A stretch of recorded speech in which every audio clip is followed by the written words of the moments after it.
नमस्कार। उत्तर भारत में इस वक्त जो हो रहा है वो कोई साधारण सर्दी नहीं है।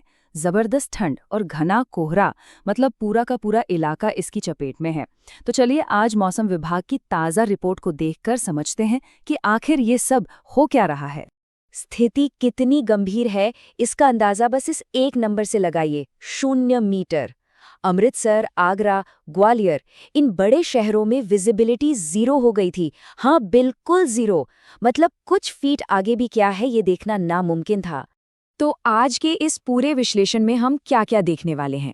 सबसे पहले उत्तर भारत की इस भीषण सर्दी की बात करेंगे, फिर कोहरे की इस चादर को समझेंगे, ठंड के कहर के पीछे का विज्ञान जानेंगे और आखिर में सबसे जरूरी बात, अगले 7 दिनों का मौसम कैसा रहने वाला है। तो चलिए शुरू करते हैं पहले हिस्से से। देखिए, पूरा का पूरा उत्तर भारत इस वक्त एक दोहरी मार झेल रहा है। एक तरफ घना कोहरा है और दूसरी तरफ लगातार गिरता हुआ तापमान, और इसी वजह से कई इलाकों में हाई अलर्ट जारी कर दिया गया है। और ये कोई एक दो शहरों की कहानी नहीं है। हम बात कर रहे हैं उत्तर प्रदेश की, पंजाब की, राजस्थान की। इन सभी राज्यों में पिछले सिर्फ 24 घंटों में लाखों लोग इन मुश्किल हालात का सामना कर चुके हैं। अब आते हैं इस मौसम के सबसे खतरनाक पहलू पर, वो है कोहरे की चादर। ये कोई हल्का फुल्का कोहरा नहीं है, इसने तो जैसे पूरे इलाके को ही अपनी गिरफ्त में ले लिया है।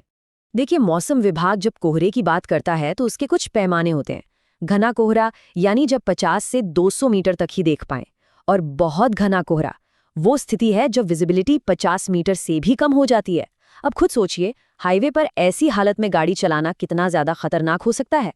और ये सिर्फ परिभाषा की बात नहीं है, असल में जमीन पर यही हो रहा है। जरा इन आंकड़ों को देखिए। उधमपुर, अमृतसर, ग्वालियर, आगरा, इन सब जगहों पर विजिबिलिटी 0 मीटर रिपोर्ट की गई। कोटा में बस 50 मीटर। ये नंबर्स अपने आप में पूरी कहानी बयां कर रहे हैं। तो कोहरे की बात तो हो गई। अब आते हैं दूसरी बड़ी मुसीबत पर, कड़ाके की ठंड।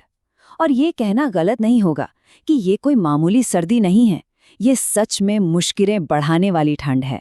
अच्छा, यहाँ 2 शब्द बार बार सुनने को मिल रहे हैं, कोल्ड डे और कोल्ड वेव। इनमें फर्क समझना जरूरी है।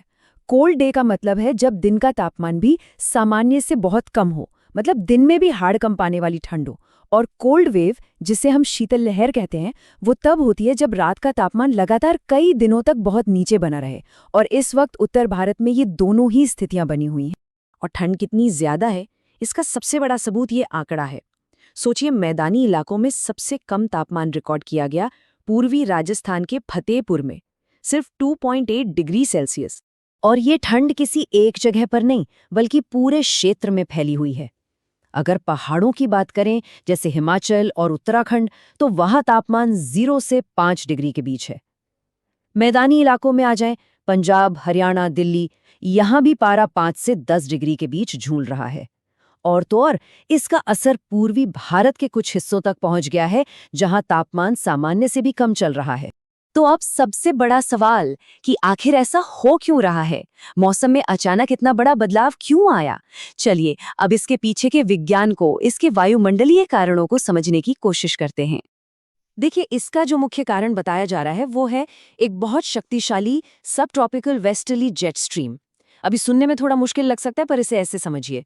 ये हमारे वायुमंडल में बहुत ऊपर एक बहुत तेज रफ्तार से बहने वाली हवाओं की नदी है, और यही नदी इस वक्त उत्तर भारत के मौसम पर सीधा असर डाल रही है।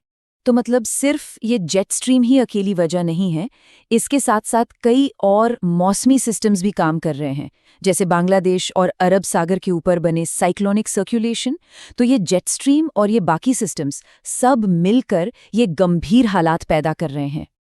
चलिए, विज्ञान की बात हो गई। अब सबसे अहम सवाल पर आते हैं, आगे क्या होगा? क्या इस ठंड और कोहरे से कोई राहत मिलने वाली है? देखते हैं कि आने वाले 7 दिनों के लिए मौसम विभाग का पूर्वानुमान क्या कहता है। तो देखिए, पंजाब और हरियाणा में 7 जनवरी तक बहुत घने कोहरे और शीतल लहर की चेतावनी जारी की गई है। वहीं उत्तर प्रदेश के लिए 8 जनवरी तक बहुत घने कोहरे का अलर्ट है। और ऐसा नहीं है कि ये बस यहीं तक सीमित है, राजस्थान और बिहार में भी कमोबेश ऐसे ही हालात बने रहने की पूरी आशंका। और जो सबसे बड़ी और चिंता वाली बात है वो ये कि राहत मिलने से पहले ठंड अभी और बढ़ने वाली है। जी हाँ, बिल्कुल सही सुना। अगले 2 से 4 दिनों में उत्तर पश्चिम और मध्य भारत में तापमान 2 से 4 डिग्री और गिर सकता है। तो कुल मिलाकर देखें तो स्थिति वाकई गंभीर है और फिलहाल कुछ दिन और राहत की उम्मीद कम ही है। और ये मौसम हमें एक बहुत ज़रूरी सवाल के साथ छोड़ जाता है कि जब प्रकृति का मिजाज इतना सख्त हो तो एक समुदाय के तौर पर हमारी तैयारियों में सबसे महत्वपूर्ण कदम आखिर क्या होना चाहिए।